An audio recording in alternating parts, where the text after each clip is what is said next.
Welcome. My name is Anoop, this is Rap the News, and these are the headlines for the week of June 3rd, 2019.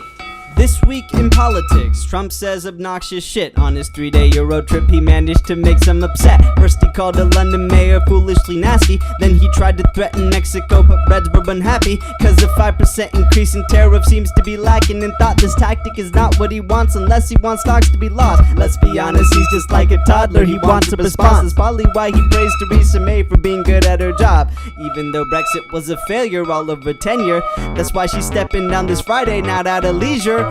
And that's the sound of a new segment I like to call Shit You Should Care About, but like, why would you? Sudanese people caught up in civil war evil. They're trying hard to transition democracies, but they're dying. After Bashir was pushed out in April, the army is vying. Transfer the power, will peaceful, seems like they only were lying. So, that's happening. This week in tech, the biggest 3 companies held their event. Apple unveiled a new line of products, I'm not so impressed. No more iTunes, a dark mode, a new Mac Pro, and an OS. Amazon's next new products announced at their Vegas conference. I'm talking drones, I'm talking AI, and I'm talking out of my ass. Not gonna lie, most of that shit went over my head. Google revealed the price and release of their console, so to speak. Stadia launches November, seems to be quite a beast. This week in entertainment, the Jeopardy streak has ended. Just one shy of beating Jen, and I'm sorry, but gamers smelling. Xbox and Action bailing, the groom in line for those gaming. Jay-Z's a billionaire, that's why he can afford an island. YouTube announced this new line of hate speech and free speech policies. As a result, a couple of people are not so happy. Which brings me to this week's topic of the week, free speech and VoxAdpocalpyse. If you've been on Twitter in the last week, you've probably seen 2 things. 1, this adorable video of a baby and his dad.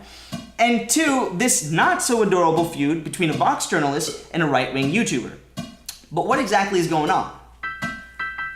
Well, this dude who works for Vox makes a series that gets a response from this dude who makes it his job to comment on all of its flaws. Not sure what warrants the hate, but this dude is not all that great, cause Carlos just recently showed us all the trash he's had to face. Favorite list piece, right? From Vox. The gay Mexican guy? The gay Latino V-neck. Gay Mexican. For Mexican. YouTube, for goodness sakes, is not that good supporting gays, which is why in this month of Pride, mainstream media is on this side.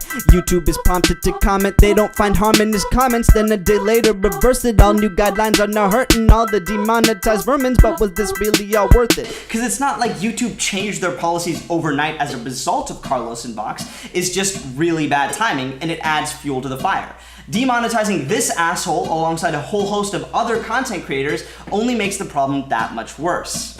Frat dude makes most of his money not from his views but his merch. Carlos is angry cause this dude's selling his name on a shirt. YouTube's reaction is just a ban without asking, which means the people who making genuine content get ass kicked. Now you got one group of people blaming VoxAdpocalpyse and forcing YouTube censorship when the real issue is, why can't YouTube just enforce their own policies?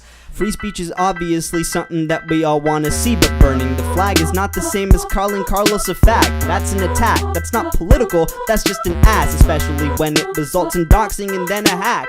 Bottom line is that YouTube is okay with hosting trash, as long as it gets them engagement, they don't feel all that bad. Free speech versus hate speech is not a combo they want to have. As long as the power's with them, then they can keep getting free pass.